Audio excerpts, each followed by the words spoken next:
A rash of fireworks-related fires could put you in danger no matter where you live on Oahu. KITV4's Paul Drews is continuing our team coverage. He's live in Hawaii Kai with more on that part of the story. Paul? Well, wildfires take a tremendous amount of resources, especially big ones like this one in Kalama Valley. And when a big one goes up, firefighters are called in from around the island to help out. And that leaves fewer firefighters in your neighborhood for problems in your community. When the hillside behind Kalama Valley went up in flames, a dozen fire companies came from all over to try to contain it. But that meant they were not available to quickly respond to other fires around Oahu.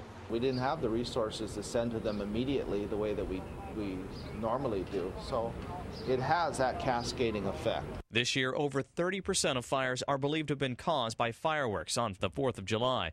And that percentage jumps to over 80% of fires reported today.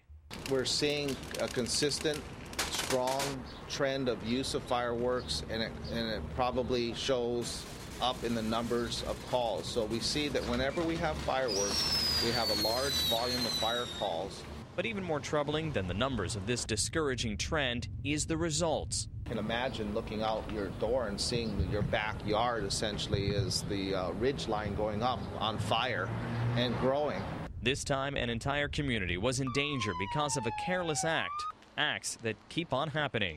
Pretty frustrating because about 2 or 3 years ago, we had a similar one up here. And so you would have sort of thought that the people have learned.